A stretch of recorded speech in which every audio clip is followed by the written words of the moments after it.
Assalamualaikum warahmatullahi wabarakatuh. Selamat siang menjelang sore pendengar. Terima kasih Anda masih setia menyimak siaran kami di kesempatan siang menjelang sore hari ini, hari Kamis tanggal 20 Maret 2025. Baik, pendengar dimanapun Anda berada, dimanapun siaran kami dapat Anda dengarkan pada kesempatan siang menjelang sore hari ini, Kamis siang hari ini bersama Basnas Ketapang akan menyampaikan informasi terkait dengan penyaluran zakat, infak dan sedekah di Kabupaten Ketapang dan khususnya di bulan suci Ramadan 1446 Hijriah. Sudah ada bersama kami Bapak Haji Uti Mahmud SAG. Beliau adalah Ketua Basnas Kabupaten Ketapang, didampingi oleh tim media yaitu Longnas yang di depan saya saat ini duduk. Baik, Assalamualaikum Pak Haji Uti Mahmud. Waalaikumsalam warahmatullahi wabarakatuh. Sehat Bapak ya? Alhamdulillah. Oke. Selamat datang Bapak di studio Radio Kabupaten Ketapang. Sudah lama sekali Bapak tidak mampir ke sini. Dulu sempat mampir beberapa kali dalam rangka kegiatan keraton ya Pak Uti ya. Festival keraton. Iya, festival keraton di Kabupaten Ketapang, karena Pak Uti ini pendengar dan pemirsa Radio Kabupaten Ketapang, salah satu daripada anggota Keraton Kerajaan Matan, ahli waris Keraton Kerajaan Matan, bergelar Uti. Baik, teman-teman semuanya, sahabat Radio Kabupaten Ketapang, kita akan memulai saja terkait dengan penyaluran zakat, infak dan sedekah yang benarnya seperti apa, kemana dan bagaimana. Saya serahkan kepada Bapak Haji Uti Mahmud. Silakan Pak Uti. Assalamualaikum warahmatullahi wabarakatuh. Waalaikumsalam warahmatullahi wabarakatuh. Pemirsa kaum muslimin rahimakumullah. Alhamdulillah, dalam kesempatan ini pada siang menjelang sore ini kita dalam keadaan sehat walafiat, dan mudah-mudahan di dalam bulan suci Ramadan ini kita selalu mendapatkan keberkahan, kenikmatan iman dan Islam, dan kita diberikan kesehatan lahir dan batin tentunya. Baiklah, berkenaan dengan bulan suci Ramadan, maka tidak terlepas dari pelaksanaan ibadah, pelaksanaan membayar zakat fitrah. Nah, zakat fitrah ini hanya terjadi di waktu bulan suci Ramadan. Lain halnya dengan zakat mal. Zakat mal itu tidak hanya terjadi di bulan suci Ramadan. Zakat mal itu ditentukan haul dan nisabnya. Nah, berkenaan dengan bulan suci Ramadan ini, maka kita menghimpun zakat fitrah. Zakat fitrah itu adalah zakat badan, dalam mensucikan badan kita, yang disebut dengan fitrah kita. Oleh karena itu, ada kewajiban kita sebagai kaum muslimin dari rukun Islam itu dalam rangka memperkuat agama Islam. 5 dasar hukum Islam itu tidak lain sebagaimana kita pelajari melalui hadis-hadis Rasulullah. Bunyal Islam ala khamsin, syahadatu an la ilaha illallah, wa iqamis salah, wa ita'iz zakah, wa shaumi ramadan, wa hajjil baiti man istata'a ilaihi sabila. Nah, posisi zakat ada pada posisi kedua sebagai tegaknya agama Islam, pondasi agama Islam, dibangunnya agama Islam atas 5 dasar itu. Nah, zakat fitrah selalu digandingkan dengan solat. Wa iqamis shalah wa atuz zakah. Nah, tentunya membayar zakat itu, menunaikan zakat itu harus benar. Solat juga harus benar. Bersyahadat juga harus benar. Bersyahadat itu tentu wa tasdiqum bil qalbi. Nah, kita harus mentasdikkan, menyaksikan dengan hati kita. Kemudian bagian keduanya adalah kita solat. Solat juga harus benar. Dituntun dengan bagaimana kita bertaharah, mensucikan diri kita baik lahir maupun batin. Lahir yang nampak, pakaian kita harus suci, badan kita harus suci, tempat kita harus suci, begitu juga dalam batin kita. Batin kita disuci dengan syahadat, kesaksian kita kepada Allah Subhanahu wa taala, menghindarkan dari sifat sum'ah, menghindarkan dari sifat takabur, ujub. Oleh karena itu barulah kita menghadap kepada Allah Subhanahu wa taala. Nah, zakat fitrah sebagaimana kita ketahui secara umum dibayarkan atau diserahkan kepada amil zakat. Nah, kami dari Badan Amil Zakat yang disingkat dengan Basnas, disebutlah Badan Amil Zakat Nasional, sebuah lembaga resmi yang diundang-undangkan oleh negara. Tidak ada lembaga lain lagi yang dibentuk oleh pemerintah kecuali hanya Basnas. Basnas itu satu-satunya lembaga yang dibentuk oleh pemerintah melalui Undang-Undang Nomor 23 Tahun 2011 dan berdasarkan keputusan Presiden. Basnas itu memang dia bukan turunan. Jadi tidak serta-merta begitu dia diangkat Basnas itu di pusat atau di Jakarta, dia tidak bisa menurunkan lagi kepada Basnas provinsi. Dan Basnas provinsi ketuanya tidak bisa menurunkan lagi kepada Basnas kabupaten kota. Nah, dari setiap Basnas kabupaten itu harus membentuk dan diangkat oleh pemimpinnya, pemimpin ulil amri setempat, Bupati, dan wali kota tentunya. Nah, kalau dulu sebelum ada Basnas itu Basda yang dikelola langsung oleh Kementerian Agama. Nah, sekarang pemerintah sudah membentuk Badan Amil Zakat Nasional. Siapakah yang disebut dengan amil zakat? Amil zakat itu sebagaimana kita ketahui berdasarkan syariat Islam, man ista'malahu imam ala akhli wa ita'iz zakah. Amil zakat itu adalah orang yang diangkat oleh pemimpin daerah setempat, kemudian menjadi amil zakat, memungut, kemudian menyalurkan. Dan amil zakat itu yang sudah diangkat oleh pemerintah, dia diberikan kewenangan untuk membentuk amil-amil zakat sebagai pembantu kepanjangan tangannya, kepanjangan pekerjaannya di tempat-tempat strategis seperti di masjid, di pengurus yayasan, di instansi daerah, baik PNS maupun instansi swasta seperti BUMN, BUMD, serta perusahaan-perusahaan, dan juga di lembaga-lembaga pendidikan seperti di pondok pesantren, dan juga ada pendidikan sekolah dasar, dan untuk cakupan kabupaten sekolah menengah, sekolah SMP menengah pertama, dan sekolah SD. Nah, oleh karena itu amil zakat itu sebagai bentuk kepanjangan pekerjaan untuk membantu suksesnya daripada unit pengumpulan zakat yang diketuai atau dipelopori oleh Badan Amil Zakat Kabupaten Ketapang itu sendiri. Begitu. Baik. Dan untuk personil atau anggota daripada Badan Amil Zakat Kabupaten Ketapang ini ada berapa orang ini, Pak Budi? Sesuai dengan undang-undang yang ditetapkan oleh pemerintah, maka pengelola Badan Amil Zakat itu terdiri dari, yang pertama ada ketua. Ya, sebenarnya itu 5 orang adalah berdasarkan undang-undang, semuanya berhak menjadi unsur pimpinan. Iya. Nah, tetapi ada unsur pimpinan terutama, unsur pimpinan umum yang mengendalikan keputusan-keputusan dari setiap rapat-rapat atau kebijakan-kebijakan yang ditetapkan. Maka ditentukanlah satu pimpinan yang memberikan keputusan itu.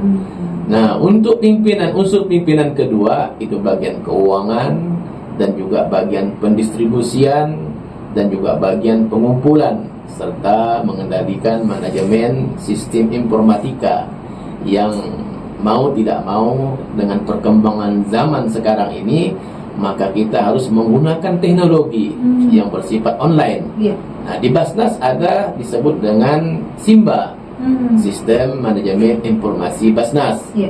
Nah, itu dikelola dengan sistem yang akurat dan akuntabel dalam bentuk pengelolaan sistem elektronik. Ya, jadi semua laporan harus kita simpan atau kita masukkan dalam sistem tersebut. Sistem elektronik tersebut. Iya. Sehingga terekam dengan baik, tersimpan dengan baik, Iya. dan itu nanti akan menjadi bukti yang bisa Pertanggungjawabkan ketika ada hal-hal yang mungkin terjadi di kemudian hari. Betul, kita diaudit Ibu. Iya. Kita diaudit berdasarkan akuntan publik, audit syariah, Iya. dan audit umum. Baik, Pak Uti, ini kan masih banyak sekali masyarakat awam yang karena situasi dan kondisi, karena kebiasaan turun-temurun dan lain sebagainya, masih ada yang beranggapan bahwa mengeluarkan zakat fitrah ini harus di tempat-tempat terdekat dari rumah, misalnya surau terdekat, masjid terdekat, dan seterusnya.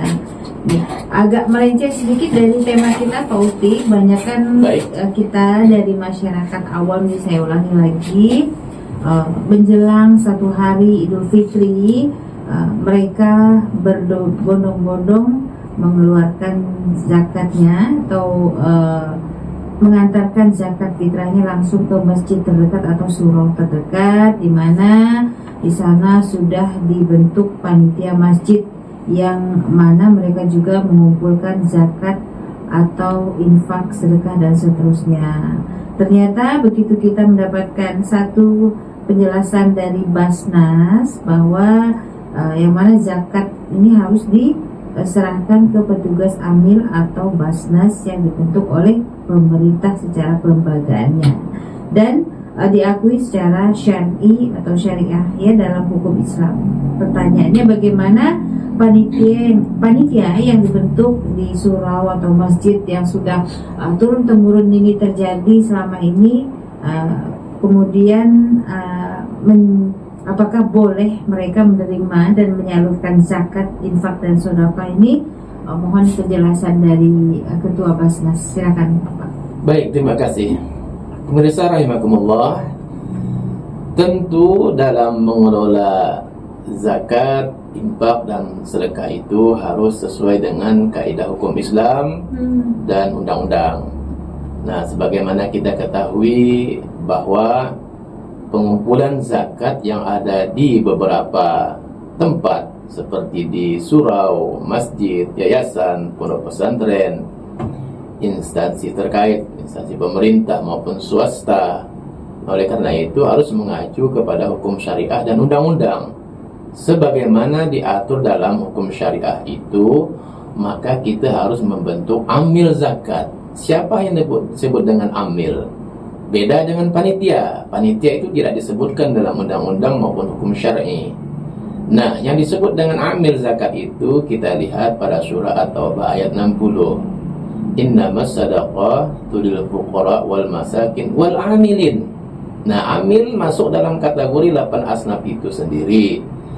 Nah, panitia tidak disebutkan di situ. Di beberapa hukum syar'i, baik undang-undang maupun dalam beberapa hadis Rasulullah dan hukum fikih 4 mazhab. Dalam kitab-kitab Islam, kitab-kitab fikih seperti kitab fikihnya Imam Syafi'i tidak terdapat, dan Fathul Qorib, Fathul Mu'in, tidak ada yang menerangkan tentang panitia zakat. Yang ada adalah amil zakat. Siapakah amil zakat? Amil zakat itu sebagaimana dijelaskan dalam hukum fikih, man ista'malahul imam al-akhri wa ita'iz zakat. Amil zakat adalah orang yang diangkat oleh pemimpin atau ulil amri tertinggi di suatu tempat itu. Nah, artinya pemerintah daerah, kita adalah bupati, pemerintah daerah Kabupaten Ketapang mengangkat seorang amil, di SK-kan dan dilantik. Nah, jadi bukan berbentuk turunan. Banyak sekarang lembaga amil zakat itu berbentuk turunan, dan itu bukan berdasarkan kaidah syariah dan kaidah undang-undang yang saya sebutkan tadi sesuai Undang-Undang Nomor 23 Tahun 2011 itu. Seperti contoh lembaga amil zakat yang ada di Jakarta maupun di Pontianak memberikan turunan kepada Kabupaten Ketapang berbentuk turunan, tapi kalkulasinya tidak begitu luas. Lain dengan Basnas, begitu dia mempunyai pimpinan di pusat dan di provinsi, kabupaten akan membentuk sendiri dan dilantik oleh pemerintah tertinggi sendiri. Nah, oleh karena itu tidak dibenarkan sekali apabila amil zakat itu dalam bentuk panitia, sesuai dengan kaidahnya, sesuai dengan sistem administrasinya, sesuai dengan hukum syar'iyah atau hukum Islamiyah itu sendiri yang saya katakan tadi itu. Nah, banyak juga masyarakat muslim yang berzakat fitrah yang kadang-kadang tidak sempat pada hari yang bulan puasa itu. Ada kategori hari yang disebutkan di dalam Islam yang disebut dengan waktu zawal. Waktu zawal itu waktu awal Ramadan. Sebenarnya kita sudah boleh untuk mengantarkan zakat fitrah kita Dari awal Ramadan, dari hari awal pertama Ramadan. ya Putih ya. Begitu masuk awal Ramadan, maka kita sudah berkewajiban dan sudah dibolehkan untuk membayarkan zakat fitrah itu. Oke. Kemudian ada waktu wujud. Waktu wujud itu adalah waktu akhir Ramadan. Kapan akhir Ramadan itu? Yaitu kita membayarkan zakat fitrah ketika sebelum khatib atau khutbah itu berakhir dari mimbarnya, atau sebelum selesai sholat Idul Fitri itu sendiri. Maka tidak lagi dibenarkan untuk membayar zakat fitrah itu sendiri Setelah sholat Idul Fitri berakhir. setelah sholat Idul Fitri berakhir. Terus membagikannya, nih jangan banyak pertanyaan nih biasa nih masyarakat kita ini. Dibagikan kemana saja? Tidak sempat kita kadang-kadang membagikannya itu, saking banyaknya. Kemudian orang-orang berbondong-bondong malam takbiran, begitu orang takbir malam, begitu juga banyak masyarakat berbondong-bondong membayar zakat fitrahnya. Nah, sehingga kita sebagai amil zakat itu kelabakan. Nah, yang panitia, yang dalam bentuk panitia, justru panitia yang kelabakan. Kalau amil zakat itu tidak perlu kita takut, karena amil zakat itu ketika orang muzaki yang pemberi zakat fitrah itu menyerahkan kepada amil zakat, maka bila dia tidak sempat mendistribusikannya pada hari itu sebelum Idul Fitri dilaksanakan, maka bisa dilaksanakan setelah sholat Idul Fitri maupun pada hari berikutnya. Kewajibannya para muzaki itu menyerahkan kepada amil zakat, maka kewajiban muzaki sudah selesai. Tinggal kewajiban amil zakat itu menyerahkan kepada mustahiknya atau penerima zakat itu sendiri. Kepada siapa yang kita serahkan? Yang diutamakan adalah sesuai dengan surah At-Taubah ayat 60 itu sendiri, yaitu 8 asnaf itu. Dan yang lebih utama, Kabupaten Ketapang ini sesuai dengan instruksi Bupati juga ada yang diutamakan adalah fakir miskin. Sesuai dengan amanah undang-undang, kita memberantas atau bagaimana kita mensejahterakan fakir miskin itu sendiri. Baik. Nah, mudah-mudahan pendengar semuanya sudah paham, sudah jelas, dan sosialisasi apa saja yang sudah dilakukan oleh Basnas Ketapang ini, Pak Uti, kepada surau-surau dan masjid-masjid ini, Pak Uti, terutama surau-surau dan masjid-masjid yang ada di kecamatan-kecamatan yang jauh dari ibu kota kabupaten terkait dengan penyaluran zakat fitrah ini. Baik, kecamatan melalui media. Sesuai dengan langkah dan otoritas kerja kita, memang Basnas Kabupaten Ketapang itu mempunyai skup pekerjaan harus bisa mengerjakan dan mengayomi 20 kecamatan kita ini.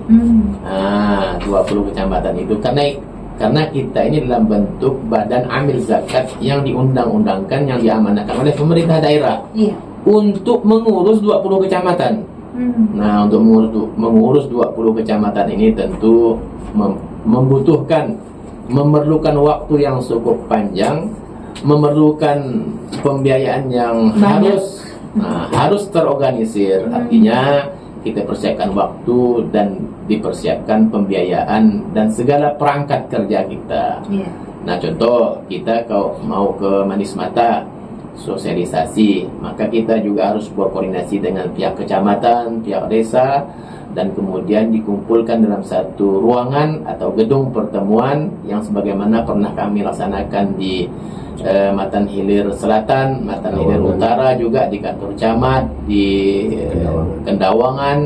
Nah, di Kendawangan justru di ruang pertemuan kantor camatnya mengumpulkan beberapa tokoh agama, ketua-ketua masjid, kepala-kepala desa, kepala dusun, bahkan juga dikumpulkan di situ, diberikan pengertian, diberikan sosialisasi tentang pentingnya amaliyah zakat ini. Karena amaliyah zakat ini adalah amal kita, satu amalan yang tidak bisa kita putuskan dari rangkaian 5 rukun Islam itu sendiri. Nah, oleh karena itu tugas berat memang Badan Amil Zakat ini untuk bisa mensosialisasikan ke seluruh kecamatan. Nah, kami juga sudah berkoordinasi dengan pemerintah daerah tentang kesiapan fasilitas kita untuk ke daerah-daerah itu, terutama kendaraan dan pembiayaan. Kita ya tahu sajalah kalau kita di kecamatan atau di perhuluan itu untuk mengumpulkan masyarakat itu harus kita persiapkan makan minumnya dan juga waktu serta tempatnya, transportasi dan segala macamnya itu. Tidak hanya di kecamatan, ya dari desa-desanya, seperti contoh ya, di Kecamatan Sungai Laur, kita kumpulkan di Kecamatan Aur Kuningnya. Kemudian yang daerah Tanjung Rambut, Sepotong, itu kan jauh-jauh semua itu. Butuh transportasi, butuh waktu dan lain-lainnya. Mereka berangkat dari tempatnya pagi hari, kemudian nyampainya mungkin tengah hari, dan kita harus menyediakan makan dan minumnya. Nah, itulah kita melaksanakan sosialisasi itu sendiri. Oke. Jadi selama kurun waktu kurang lebih 2 tahunan setelah dilantik Bupati Ketapang menjadi pengurus atau Badan Amil Zakat Nasional Kabupaten Ketapang ini, semua kegiatan-kegiatan sosialisasi sudah dilakukan ya Pak Uti ya. Alhamdulillah. Ya, termasuk kemarin di akhir tahun di bulan Desember kita sudah melaksanakan kegiatan apa itu namanya? Rakorda Basnas Kabupaten Ketapang yang menghadirkan juga pengurus Basnas pusat dan provinsi yang seluruhnya seluruh kabupaten kota yang ada di Kalimantan Barat ini berjumlah 14 kabupaten kota. Pak Uti, sejauh ini adakah hal-hal yang tentunya menjadi penghalang daripada tugas-tugas dari bapak-bapak di Basnas ini, Pak Uti? Bismillahirrahmanirrahim. Setiap pekerjaan mesti ada suka dan dukanya. Apapun pekerjaannya, baik dalam membina rumah tangga, membina masyarakat, mengurus negara, maupun mengurus dalam hal organisasi dan lain-lainnya. Wabil khusus dalam mengurus Badan Amil Zakat itu sendiri. Yang pertama, dalam mengelola setiap organisasi itu harus ada tasyawur. Apa tasyawur? Saling bermusyawarah. Untuk apa musyawarah? Untuk menentukan arah dan kebijakan kita. Jadi pemimpin itu tidak boleh otoriter. Saya mau ini, tidak bisa. Kalau tidak bisa ini, saya tidak mau ikut. Tidak bisa seperti harus itu. Dikoordinasikan terlebih dahulu ya Pak. Harus dikoordinasikan, dimusyawarahkan. Pentingnya musyawarah itu agar dalam kebijakan selanjutnya tidak akan menimbulkan penyesalan kita bersama. Nah, oleh karena itu tasyawur, saling bermusyawarah. Tafahum, saling memberikan pemahaman. Itu konsep utama dalam kita menentukan arah dan tujuan kita itu. Kemudian ta'awun, saling tolong menolong antara satu dengan yang lainnya, tentu dalam kebaikan. Ta'awun itu apa yang mesti kita lakukan, apa yang harus kita buat dalam saat ini, dan rangkaian kebijakan planning yang akan datang harus kita lakukan. Setiap permasalahan pasti ada jalan keluarnya, tentu pun. Tidak akan ada semua pekerjaan itu tidak ada masalahnya. Pasti ada masalah. Semua tempat pasti ada mengalami permasalahan. Cuma bagaimana kita menyelesaikan masalah itu dengan baik dan benar dalam setiap penyelesaian persoalan dalam kehidupan itu sendiri maupun dalam hal khususnya dalam mengemban amanah sosial bermasyarakat dan mengelola badan amil zakat itu sendiri. Oke, artinya semua rintangan-rintangan kecil, halangan-halangan kecil ini bisa diselesaikan dengan Pasti ada caranya. Pasti ada caranya. Baik, suka dan duka menjadi seorang anggota Basnas ini seperti apa nih Pak Uci? Siapa itu? Karena kan ini amanah loh ya, Ya. amanah yang tidak bisa kita lencengkan sepeser pun. Iya, betul. Kalau dipakaikan dengan beras, satu butir beras pun tidak boleh kita alokasikan ke yang tidak sebagaimana mestinya. Gimana nih? Baik, terima kasih. Saat kita ingin bekerja di bidang sosial ini, maka kita harus mengukur diri kita dulu. Iya, SD, sadar diri dulu. Sadar diri dulu. Oke. Nah, sebagaimana pesan ulama itu, hasibu anfusakum qabla an tuhasabu. Kita hisab dulu diri kita. Iya. Mengukur baju di badan dulu, kata orang patah tuh kan. Iya. Kita hisab dulu sebelum kita dihisab atau dihitung oleh orang lain. Maka kunci sukses utama itu adalah muhasabah binafsi. Kita harus selalu koreksi diri dulu. Nah, kalau kita tidak mampu, kenapa kita harus jalankan? Maksakan diri, jangan. Maksakan diri, jangan. Ketika zakat ini kita kumpulkan, kemudian ekonomi kita lemah dan kemudian kita dengan sengaja memakan bagian daripada hak yang Orang lain. kita itu hak orang lain, tentu tidak dibenarkan dalam hukum Islam. Dengan demikian, maka kita sebelum terjun ke bidang sosial ini, kita harus kuat dulu. Rumah tangga kita harus kuat, karena memang urus sosial ini khususnya badan amil zakat ini, kawan-kawan tahulah, kita tidak diberikan imbalan sesuai dengan maksimal yang sesuai dengan kaidah perundang-undangan. Ya, kita tahu itu kan seperti apa, upah minimal lah. Tidak seperti itu. Nah, kita tidak harus punya kekuatan ekonomi, tidak pakai UMR. Maka dari itu kita harus punya kekuatan ekonomi di luar Basnas. Bukan dalam arti kita menyampingkan pekerjaan di Basnas, tidak. Iya. Ketika kita sudah diamanahkan dan disumpah, maka pekerjaan utama kita adalah mengurus Basnas itu sendiri. Tetapi kita juga harus punya keaktivitasan yang lainnya untuk menunjang ekonomi kita di rumah tangga kita itu. Baik. Nah, jadi suka dan duka di Basnas itu pasti ada. Keluh kesah ekonomi dan keluh kesah kita tidak punya harta, kita tidak punya uang. Gimana ini kita belanja nih, sedangkan di Basnas tidak bisa menghasilkan begitu dan begini. Dari awal, maka kita harus azamkan niat kita kalau kita untuk bergerak di bidang sosial ini, maka kita harus mampu dulu. Jangan sampai kita mencari makan di Basnas. Bagaimana kita menghidupkan Basnas itu sendiri. Nah, terus terang saya memang dari background seorang pengusaha memang. Jadi sebelumnya kita jangan sampai kita belum punya rumah kemudian di Basnas kepingin bangun rumah nih, kerja di Basnas. Tidak bisa. Karena pekerjaan sosial itu kita belum punya mobil nih.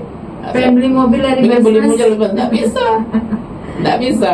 Maka dari itu, bagaimana saya sebelum terjun ke Basnas udah punya mobil, sebelum kerja di Basnas udah punya rumah, sebelum kerja di Basnas yang tentu gaji tetap sudah ada, udah punya istri itu lah. Ya, itu sudah pasti ya Pak Uti ya. Karena kalau seusia Pak Uti belum punya istri bisa dipertanyakan nih. Bukankah begitu loh Mas ya? Betul. Baik, seru banget ya kita kalau ngobrol-ngobrol soal pekerjaan yang dibarengi dengan ibadah ini ya, Pak Uti ya. Jadi keikhlasan kita harus tinggi, kemudian tingkat keriduan kita juga pastinya ikhlas dan ridho serta tulus ini.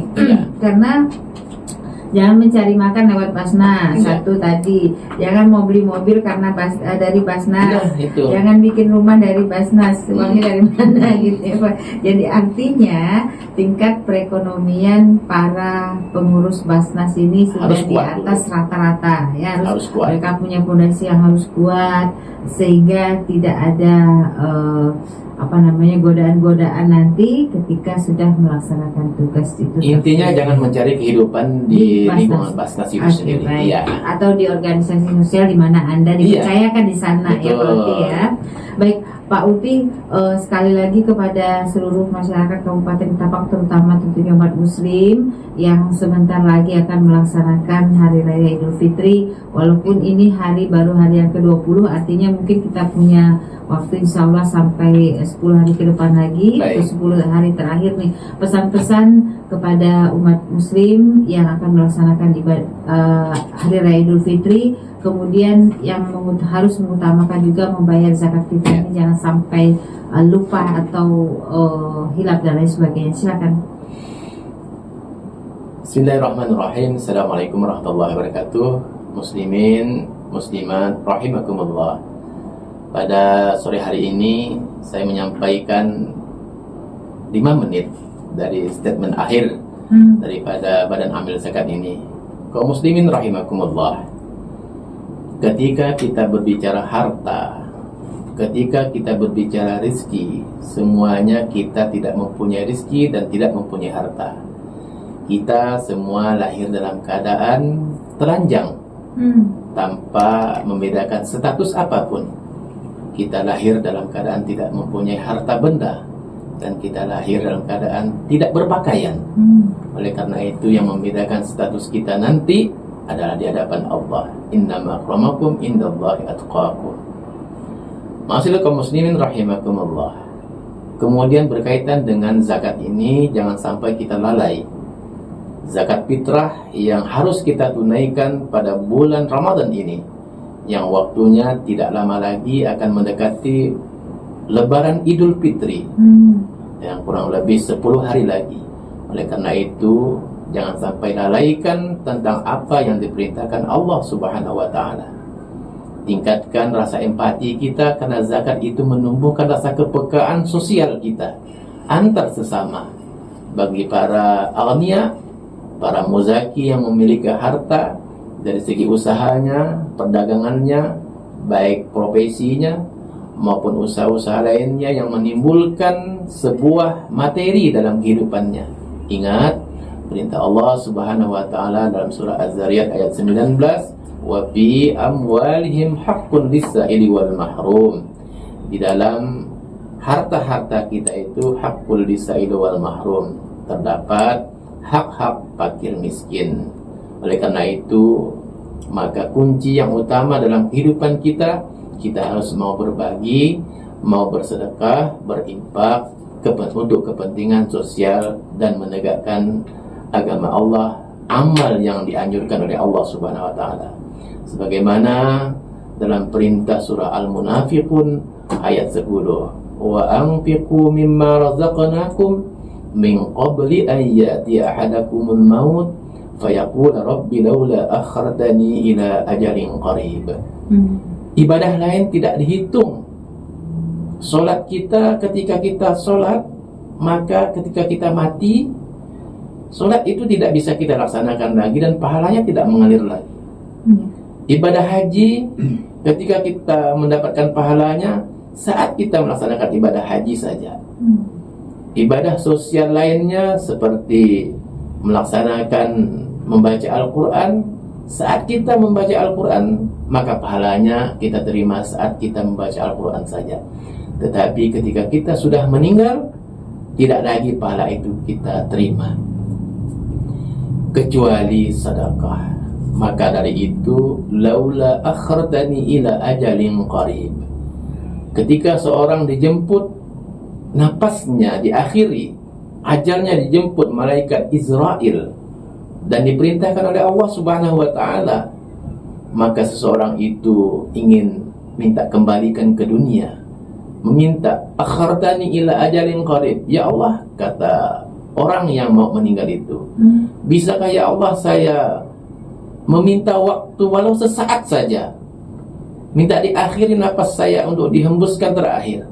Untuk apa? Kata Allah Subhanahu wa Ta'ala, laula akhartani ila ajalin qarib, untuk fa'asaddaqa wa akum minas shalihin, untuk bersedekah. Karena apa? Karena sedekah itu dapat mengalirnya pahala setelah kita meninggal dunia nanti. Tidak ada satu amalan lain pun kecuali sedekah jariyah yang bisa mengalirkan pahala sampai kita meninggal. Karena sedekah jariyah itu orang dapat berbuat kebaikan, dapat bermanfaat ketika kita telah di alam baqa atau telah menjadi mayat di alam kubur nanti. Bahkan sampai di hari akhir nanti. Di akhir perhitungan di yaumil hisab nanti. Iya. Dan mudah-mudahan kita selalu bahwa rezeki kita itu bukan didapatkan oleh dari kita, tapi dari kita semua, kita dapatkan dari kita dan untuk mereka. Oleh karena itu amal sedekah, amal berinfak, amal berzakat itu selalu digandingkan dengan kalimat wa iqamis shalah wa atuz zakah. Dirikan salat dan tunaikan zakat. Maka untuk menyempurnakan salat kita itu harus membayar zakat. Tidak akan sempurna salat kita apabila zakat kita tidak tunaikan. Oleh karena itu, sebuah kepentingan bagi saya selaku Ketua Badan Amil Zakat Nasional Kabupaten Ketapang memberikan edukasi ini sebagai kewajiban saya untuk mendakwahkan bil lisan melalui siaran radio ini. Mudah-mudahan bermanfaat bagi kita semua dalam meningkatkan amaliyah, terutama di bulan Ramadan yang amal kita selalu dilipat gandakan ini, dan kita meningkatkan sedekah jariyah kita. Karena untuk bersedekah itu jangan menunggu harta kita berlimpah atau harta kita banyak. Sedikit tapi ikhlas, sedikit tapi bermanfaat. Oleh karena itu, saya sebagai Ketua Badan Amil Zakat Nasional Pemerintah Daerah Kabupaten Ketapang menyampaikan mudah-mudahan dalam setiap amal kebaikan kita selalu dibalas dengan kebaikan dari Allah Subhanahu wa Ta'ala. Amin ya rabbal alamin. Terima kasih banyak Bapak Haji Uti Mahmud SAG, Ketua Basnas Kabupaten Ketapang, atas informasi yang sudah disampaikan melalui radio Kabupaten Ketapang ini di 95.2 MHz, dan nanti juga kami akan sebarluaskan melalui media sosial milik Radio Kabupaten Ketapang tentunya. Semoga apa yang sudah Bapak sampaikan ini bisa menjadi informasi terbaik bagi seluruh masyarakat Kabupaten Ketapang, terutama umat muslim yang tentunya sudah mulai diperbolehkan untuk membayar zakatnya sejak awal Ramadan, hingga malam takbiran terakhir ya Pak ya. Kalau memang tidak sempat awal-awal, tapi lebih baik, lebih afdolnya lebih awal lebih bagus ya Pak Uti ya. Baik, terima kasih sekali lagi Pak Uti, sehat selalu untuk kita semuanya. Semoga amal ibadah kita juga dilipat gandakan di bulan suci Ramadan ini, dan insya Allah jumpa kembali di Ramadan tahun depan. Amin ya rabbal alamin. Saya Wilia dan teman-teman yang bertugas, ada Bang Tri Cahyono, ada Bang Ivan Nuryanto, mengucapkan selamat sore sampai jumpa. Terima kasih juga untuk Bang Longnas dari tim Basnas, tim Media Basnas Ketapang, sama-sama yang selalu setia di belakang layar, di belakang kamera, dan kami selalu berkolaborasi untuk menginformasikan kegiatan-kegiatan Basnas Kabupaten Ketapang. Sampai jumpa. Wassalamualaikum warahmatullahi wabarakatuh. Wassalamualaikum warahmatullahi wabarakatuh.